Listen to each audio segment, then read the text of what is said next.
Welcome to Story Sirens, the podcast where we deep dive into myths and legends from around the world, sometimes showing us that truth can be stranger than fiction. Actually, it's more often stranger than fiction. But I'm Sarah. And I'm Yenny. And if you'd like to continue deep diving with us, not just on Thursdays, join our community Discord. The invite link is always available on our show notes. Yes, you absolutely should, especially since spooky season is in full swing. And Yenny and I have quite the lineup for this upcoming month. Last week, we dove into various superstitions around the world. The week before that, it was vampires. But what's on the menu for today, Yenny? No one wants to know how many times Sarah had to say that. She forgot my name. Nobody wants to know how many times you had to say heretic last week. Oh my God. Oh, by the way, if you see us on a video, you're going to see us wearing the same exact clothing because we double whammied today. We did a double whammy this week. So You're welcome. Dying. All right. Sarah, well, on today's menu, we've got an eye of newt and toe of frog, as well as wool of bat and tongue of dog. Would there possibly be adder's fork and blind worm's sting? Of course, dear, including lizard's leg and owlet's wing. With this kind of menu, are we serving witches? That's right, Yenny. Yeah, okay. Sorry, it rhymed. Thank you. Well, it's witch with a typo to you. Thank you very much. If those delectable dishes sound familiar, it's because they are. Shout out to William Shakespeare's Macbeth. And yes, today we are covering witches. Wizards, you'll have your time on another episode. It's all about the ladies today. Yes, sir. Now, when we think of witches nowadays, modern media has transformed them to be young, full of life, some using their powers for good, white magic, and others for not so good, black magic. But it should be no surprise that these modern romanticized versions of witches did not exist in the past. The definition of a witch has several meanings, based on the era.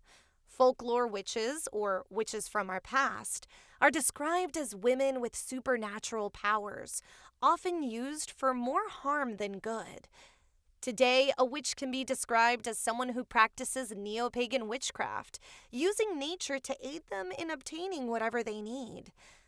Today, we'll be trying to go into a somewhat chronological order of witches depicted in history. All right. Now, starting off at the first millennium BC. Yeah, we're going way back. Rituals involving magic for medicinal and religious practices were very common in ancient Mesopotamia. So much so that there were handbooks made by order of Assyrian kings to keep record of all substances used, spells recited, even interpretations of signs given by nature. There were different types of magical practitioners during this time, and we'll name a few. Ashipus were tasked with performing mortuary and funerary rites, as well as upkeeping the images of the gods. They were also usually the king's advisors. Asus were physicians, their main task being to heal their people using various remedies, including salves, liquids, smoke, etc. They were also occasionally able to assist the Ashipu with their tasks. Barus were tasked with interpreting signs that came from the gods, be it by the weather, astrology, or even the reading of animal entrails. They were known as court scholars. Kasaptus were those who practiced dark magic and were typically depicted as being women. Of course. They would cause harm to those around them using an effigy or a doll made in the victim's likeness, or burying symbolic objects that would mean misfortune. Kasaptus were obviously unliked by most, and the Mesopotamians would have maklu rituals to cleanse the community from the misfortunes the Kasaptus would invoke. This would involve burning a witch's effigy and disposing of the ashes. Keep that in mind. I was going to say, this is already starting to sound familiar to some stuff. There is an account of a witch written in the Bible. Sometime in the 11th century BC, the Witch of Endor, as covered in 1 Samuel chapter 28, was a woman who could bring about the spirits of those who had passed on. Saul, in great terror of the Philistines and their immense army, asks his servants to go find a medium, since God had turned away from him and not given him the answers he needed to defeat the Philistines. Upon finding the witch of Endor, "Look, you are aware of what Saul has done.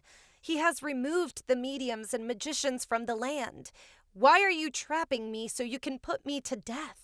but Saul swore, "As surely as the Lord lives, you will not incur guilt in this matter. Bring up for me Samuel." and so she did, but only for Samuel to let Saul know that asking for a witch to help him wasn't the smart thing to do. Now, we know in modern times that a medium and a witch aren't the same thing. Mediums are those who can communicate with spirits, while witches are those who practice witchcraft, be it through magical, otherworldly, or naturalistic means and spiritual aspects. But biblical text describes the woman in 1 Samuel 28 as a witch because of her necromancing ability, aka conjuring the dead. And often throughout the Bible, witches and mediums are clumped together. We have to remember that during biblical times and human history in general, the term witch had a negative connotation. In fact, it still kind of does, depending on one's belief. Terms like necromancer, medium, magician, witch, and or wizard, as Sarah said, were all sort of overlapping terms used to describe people who did any sort of thing related to the dead, or just unexplainable things like the ability to tell the future and create potions that would enhance a person. We're not talking about the blue pill either. No. Not yet. Not yet. Now, moving on to ancient Greece, around the 8th century BC, we find ourselves with the first witch of mythology, Hecate or Hecate, goddess of magic, witchcraft, the night, the moon, necromancy, and ghosts. Fun fact, she was actually first a goddess of childbirth and fertility. Notice the correlation between witchcraft and women. Yeah. You're going to be noticing that a lot in this episode. But she was first the goddess of childbirth and fertility, but would later be more associated with magic and witchcraft. Daughter of the titans Perseus and Asteria, Hecate or Hecate is depicted holding a flaming torch in either hand and having 3 faces.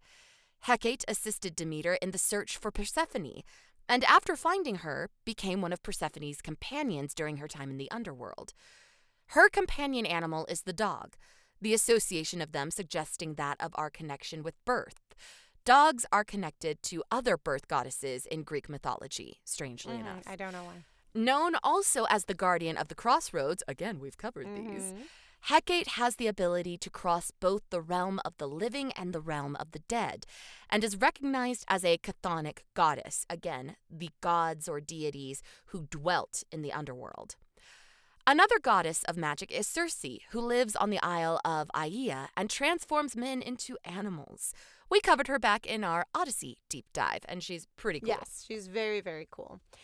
As time passed, more stories of witches began appearing in literature. Around 61 AD, Roman poet Lucan created the epic Pharsalia, which detailed the civil war between Julius Caesar and the forces of the Roman Senate. In the epic, we meet the witch Erichtho, a disgusting and horrid woman whose breath can, and we quote, poison non-lethal air. Well then. Yeah. She's depicted as living near graveyards, using the limbs of the dead for her spells and witchcraft. Pompey the Great's son, Sextus Pompeius, seeks her, for she is known as a great necromancer with an incomprehensible amount of power. Oh boy. He asks her to raise someone from the dead that will be able to tell him how the Battle of Pharsalus will go. Is this sounding a little bit like the Witch of Endor from the Bible passage? Yeah. Okay. Yep. I'm seeing common themes of, hey, listen, I don't like what you stand for, but I need you to help me out here. And afterwards, I might retaliate against you. Who knows? After picking a body from a battlefield, Erichtho is able to reanimate the dead, and to Sextus's dull luck, gives him a very vague description of what's to come. Kind of like what Samuel told Saul. Erichtho would go on to make an appearance in Dante's Inferno and Wolfgang von Goethe's Faust, which we covered in our 36th episode, Deals with Devils. It is common misconception to believe that witch hunts started happening in the 1400s. In fact, women being called witches and suffering greatly because of it happened well before that time.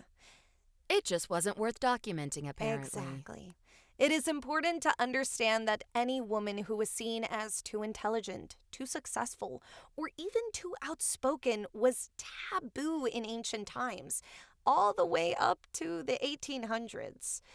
The stories we will tell you from this point forward will be of women who were falsely accused of witchcraft. It is upsetting, but we are asking that you view this with an outward lens. But also, if this is too heavy of an episode, we understand if you need to skip it. Yes, there will be themes of abuse, torture, and death. Listener discretion is advised. And if there's children around you, now would be the time to put on headphones. Exactly. This is not safe for children's ears. Nope.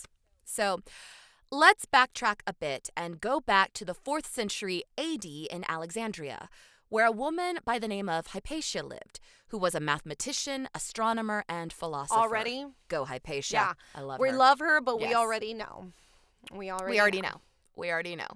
I mean, it's like we mentioned in our little warning blurb. It just makes me think of Bridget Cleary from Ireland, who was accused of being a changeling because she was beautiful and independent and smart. I digress. Bruh. So, Hypatia was a mathematician, astronomer, and philosopher. For context, she is the first female mathematician whose life works still exist. She was the daughter of Theon of Alexandria, a mathematician and astronomer himself, who was also the last attested member of the Alexandria Museum. Hypatia wanted to follow in her father's footsteps and continued the preservation of knowledge. A popular teacher with loyal students and a growing following, Hypatia was a leading mathematician and astronomer, and possibly the only woman holding that title in her time. Yet, her philosophy being Neoplatonist, a spiritualistic and idealistic view from Plato's ideas, including her dedication to virginity, were all seen as pagan or backwards during a time of extreme religious conflicts between Christians, Jews, and pagans. As Yenny mentioned, during this time period, a woman of such knowledge, unmarried, and highly vocal and opinionated about her beliefs in this tumultuous time period would not end well. With the rise of Cyril, Bishop of Alexandria, and the deaths of Hypatia's friends and allies who let her continue her teachings, Hypatia would be brutally murdered by a group of Christian zealots who believed she was a witch or performed witchcraft for her pagan beliefs. At this time period, astrology, mathematics, and philosophy were closely associated with magic and sorcery. Yes. So, what was her witchcraft? Education. Apparently. Yeah. Yeah. Now we move a bit forward to the 13th and 14th century, where during this period, heresy or denial of a religious belief system was viewed as a struggle with the devil and a gateway to the use of witchcraft, which served as grounds for torture and subsequently death.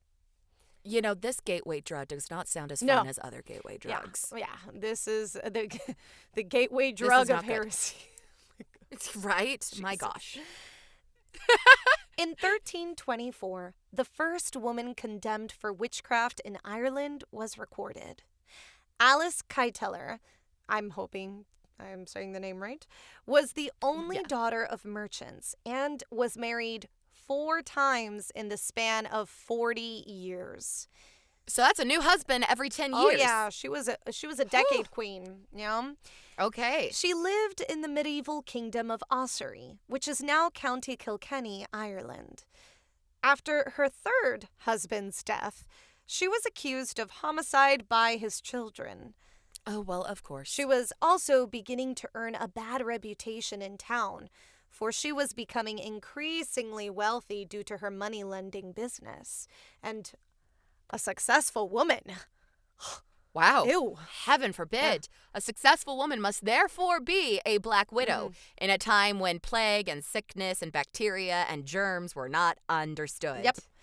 After winning the widow's dowry from her third husband, all the while being married to her fourth, her stepson complained to the Bishop of Ossory, who then somehow spun a story claiming that Alice was in a satanic cult and practicing witchcraft. Well, of course, because, why should a wife or a woman benefit from anything in this time period? No. In 1324, she was accused of denying the power of Christ and the church, sacrificing animals, and having sexual relations with a demon lover. Asking. Pause. Was he hot? God knows, but I think his name was Rob. So, okay. And it was such a weird name too. I was like, Rob? Yeah, okay. Nothing cool. I don't know. Maybe he was just one of those random demons. I don't know. I'm like, sounds like she would have loved Akatar. There you go. Just saying. Asking demons for aid in witchcraft, holding coven meetings, creating potions using terrifying substances like body parts of unbaptized children, and bewitching and killing all her husbands. A black widow, I tell you. Yeah. Now, none of her 3 husbands ever complained to anyone about her using witchcraft, nor ever accused her of being a witch. Her last husband only raised suspicion after she was accused, though his own friends even denied that Alice had ever done anything to harm him. Okay? Where is the loyalty? Nowhere. Yet, it was alarming that all her husbands were wealthy men and they all died mysteriously. And Alice remarried quite quickly, taking the dowry from each of them. So, listen, these are wealthy men. A dowry or inheritance from a dead husband is expected. But with these being wealthy men, and again, germs, sickness, illness, injury, not well understood. Yeah. Gout is called the wealthy man's disease for a reason. He's in Ireland. They're probably ingesting a whole bunch of salt. That leads to goiters and swelling and poor blood flow and justice for Alice. Yeah, justice for Alice. Now, it wouldn't be so easy to try Alice for witchcraft. She had friends in high places, and as we've said, many vouched for her innocence. It wasn't until one of her friends, Petronilla Dumeth, was tortured and confessed to almost every single charge placed on Alice. Now, you're going to hear this a lot. Historians believe that the torture Petronilla endured possibly just made her agree to all the accusations that were being placed on them. Not necessarily because they were correct, but because she hoped that the torture would end. I mean, you try getting your fingernails reasonable. Popped off. Yeah. Actually, no, don't actually do that. We are not advising don't do that. But you know what still, I mean. I don't hold it against her for saying whatever it would take to make pain stop. Yes. Now, we can say that Alice was at least a good friend, because reports state that Alice fled to England with Petronilla's daughter, as no accounts of Alice's death were ever recorded. Unfortunately, Petronilla and other friends of Alice were tortured and burned on the stake for witchcraft. Yeah. I need a moment. Yeah, a moment for Alice and all her friends. Because I did ask our Irish correspondent about this. Yes. And he did tell me that he was aware of this. But it may be that she fled to England, or it might be that they just never reported her death. And they did, in fact, burn her at the stake. I mean, we won't know. I hope not. I hope she fled. was able to escape with Petronilla's daughter. So. Yes. And have a fifth husband. Have a fifth husband. Fifth husband, baby. Golly. All right, so let's fast forward to the 1400s, where things start to get even more worrisome, and witches began appearing all over European illustrations. Seen as demonic creatures with sexual habits, witches were depicted flying on broomsticks, which was a phallic symbol. Ah, yes. Haven't you ever looked at a broom and gone, yeah, that's a hi penis. there, sexy? Yeah. Who thinks that? And they were also depicted as nude women riding goats backwards, which I don't get. Listen, I don't get it. Having ridden a horse, not nude, but bareback, now trying to picture riding a goat nude, I'm going, that just sounds so uncomfortable. Yeah, that's torture. Their backs are so bony. Yeah. So, but now more than ever, women worry for their safety, specifically single women, and widows were even being targeted, which just... Now, Joan of Arc was born in 1412 to a peasant family in the northeast of France. In 1428, at the age of 16, she requested be taken to King Charles VII, for she had visions from the Archangel Michael, Saint Margaret, and Saint Catherine to help save France from the English. Moved by her devotion, Charles sent her to Orleans to aid the relief army. 9 days after she arrived, the English abandoned their siege, but Joan pressed that the army pursue them, which would ultimately lead them to victory and the coronation of Charles VII as King of France. In 1430, during the siege of Compiègne, Joan was captured by the French allies of the English and handed over to them. She was put on trial for heresy, witchcraft, blasphemy for wearing men's clothing, demonic visions, and refusing to submit to the judgment of the church. In 1431, she was declared guilty and burned at the stake. It would take 25 years for a reinvestigation of Joan's trial to take place. Her verdict was overturned, the inquisitorial court stating that the accusations were tainted by deceit. Joan was a member of the Catholic Church, an early feminist and a symbol of freedom. In 1922, Joan of Arc was declared a patron saint of France. Oh, I always... Which? Joan's story just hits me so hard. And have you watched the movie? No. Oh, my God. The Joan of Arc film is too much. Like, that sobbing. I remember watching it in high school. It was really... Well, and I would like to say, because I love Joan of Arc, my husband and I, that was actually one of the first things I ever got for him was this art print of Joan of Arc. Because there's a restaurant we really like that had this beautiful art print of her. And, like, we'd go on a date there and we'd both just stare at it because we love the history of Joan of Arc. She's so inspiring. So we have that hanging up in our house. But she's the one who is targeted when, meanwhile, it's, like, one of her supporters, and I'm going to butcher his French name, but, like, Gilles de Rais, who was actually like a child murderer and nobody like caught him during that. I'm just like, but she was demonic. I have a lot of rage. Yeah. Justice for Joan. Justice for Joan. I think witchcraft was taken out after, like, during her trial, and then they just, like, tried her for blasphemy for wearing men's clothing and demonic visions. Well, and of course she was being tried by an English court. Yeah. She was French. She was fighting against the English. I mean, it was never going to end well for her. But the fact that she was burned at the stake was very symbolic of witches being burned at the stake. So yes. They were making an example out of her. Oh, but wait, Absolutely. because what Sarah's about to say now, Lord Jesus. All right.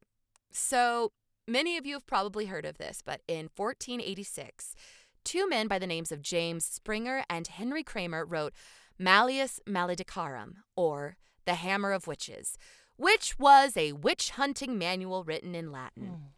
It was used for the detection and prosecution of witches, showcasing the evidence and procedure by which the suspected victim was to be tortured and put to death. Some evidence of witchcraft, but not limited to, included having a strange birthmark, having a mental illness, living alone, or even just cultivating medicinal herbs, which, I mean, I guess, lock me up. I'm growing mint in the backyard right now. Which, by the way, have you ever grown mint? Mint starts, and it is the devil's plant. You can't stop it. It's taken over everything, even if you don't want it to grow everywhere. I would be a witch. I've got a bunch of moles on my face. They'd be like, you witch! Right. Exactly. Yeah, that's it. Exactly. You're like, oh, what, my beauty mark? Yeah. This handbook labeled witchcraft as heresy and gave fuel to the fire for Protestants and Catholics to hunt for witches. The only thing they can agree on, burn the witches. Yeah. Startlingly, this book sold more copies than any other book, aside from the Bible, for over 100 years. It influenced witch trials and remained in use for 300 years, coinciding with the historical facts of up to 80,000 victims suspected of witchcraft between 1500 to 1660. Lord. And of course it was two men That's just that heartbreaking. made it. Yes, of course. Oh, God. No offense If a woman had... No offense to our manly listeners. It's just... It's unjust. Yes, there you go. Yeah. Now, in 1566, England would have its first documented witch, who stated that... Documented. Important. Yes. Who stated that she was, in fact, a witch, but Okay. not for the reasons you might think. Agnes Waterhouse was a woman accused of murder by witchcraft of her neighbor. During her confessions, which were more than likely acquired through modes of torture, she stated she killed her husband and harmed farm animals as well. She also stated she owned a demonic spirit who took the form of a cat, who took part in her husband's murder, as well as all accusations that were being made of her. Agnes's daughter Joan was also accused of witchcraft by a neighbor, who stated that she had sent a black dog to torment her. The neighbor's accusations had brought Agnes and her daughter to trial, and while most would plead not guilty, Agnes pleaded guilty to all accounts. Agnes was executed with other victims, hanged in front of a crowd.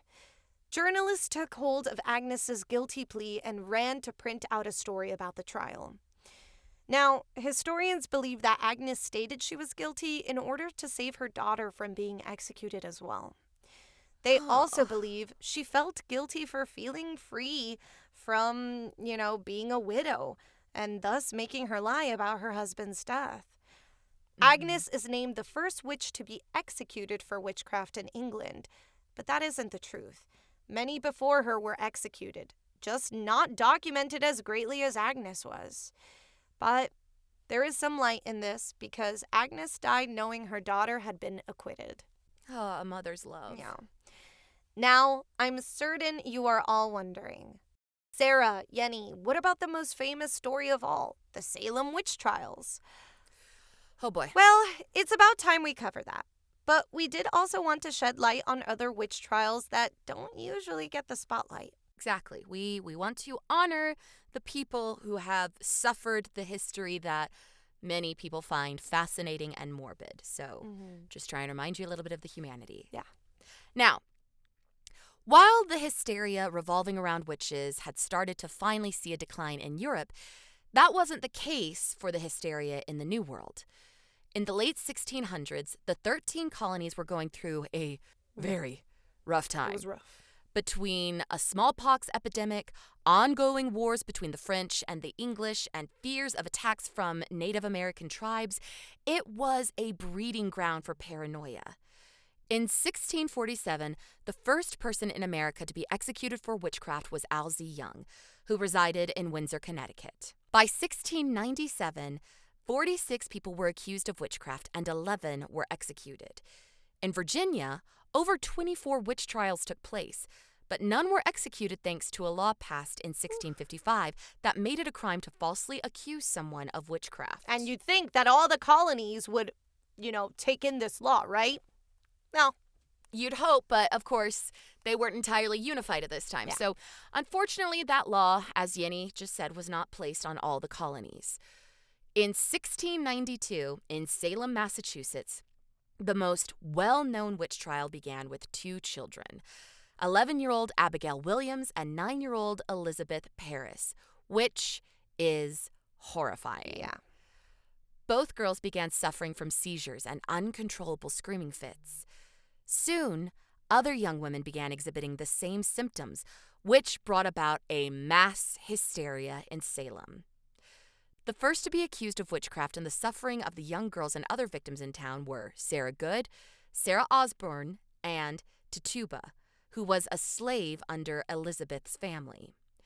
Tituba would go on to confess being a witch and accuse many others of using black magic.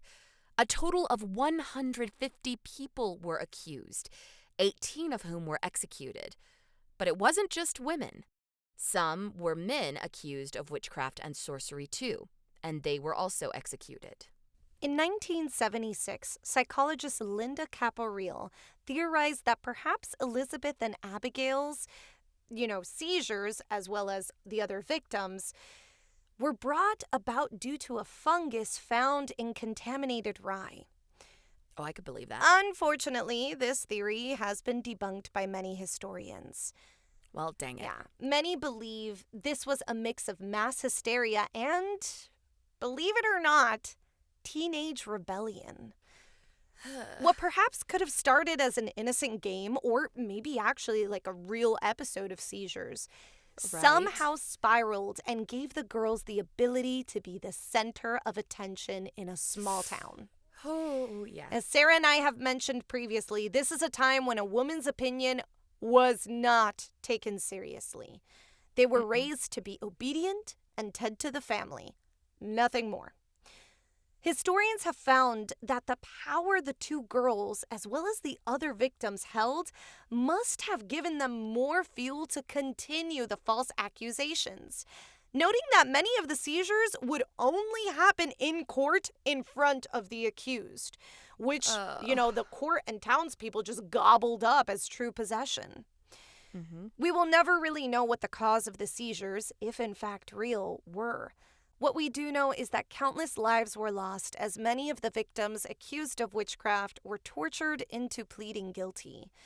So, yeah. Yeah. So, remember when I spoke about Virginia passing a law that would make it a crime to falsely accuse someone of being a witch? Yes. Well, as happy as that might make us, don't feel too proud of Virginia. Of course.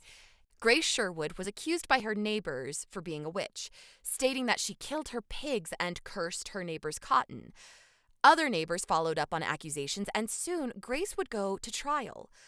The court decided to use a water test to determine whether or not she was guilty.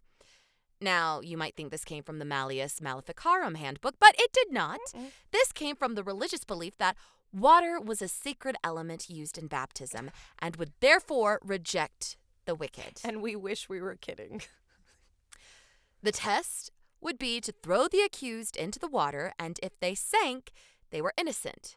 But if they floated, witchcraft. In other words, if you knew how to swim, you better pretend that you didn't. Grace was bound and thrown into the body of water, and she floated. Grace. Luckily, she was not executed, but instead placed in prison for 8 years. Ay, Lord. Lord. Listen, Sarah, I think we've had enough dark history for today, don't you think? Yeah. I think we're good. Absolutely. I think we're good. Let's move into something a bit more lighthearted. Emphasis on a bit. Okay. Depiction of witches have changed over time, but there are some images of witches that float around even now, and we'd like to discuss where they come from. Okay, that sounds fun. Uh-oh. Let's talk about the black pointed hats. Every witch has one, right? But why? Wide-brimmed black conical hats were very popular in the mid-1600s, specifically worn by a new Christian denomination known as the Religious Society of Friends, or Quakers, which was found in England. Their ideals were radical, specifically the idea that women and men were spiritual equals, and that women could preach? No. Oh my goodness! Blasphemy! Blasphemy. It is no surprise that they began to be persecuted by the English monarchy, and, of course, that the Quaker women were accused of witchcraft. So, hence, the hat. Of course. The hats. Yeah. Worn by their religious sect. Okay. Yeah. Oh, that's so sad. All right, so cauldrons. Large cooking pots that would hang over an open fire were commonly used to cook meals and prepare medicine. But of course, with the rise of witches in art and literature came the use of the cauldron for evil deeds. At the start of this podcast, we recited a few lines from Shakespeare's Macbeth, specifically the portion of the three witches, aka the Weird Sisters. Yet, those lines aren't the most famous. In fact, the most famous line is, "Double, double, toil and trouble, fire burn and cauldron bubble."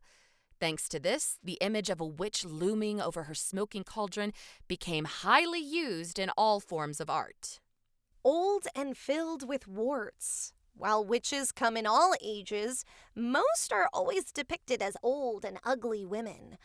Many in the 15th and 16th century, obviously men, believed that witchcraft was mainly done by women because they were more susceptible to the devil's influence.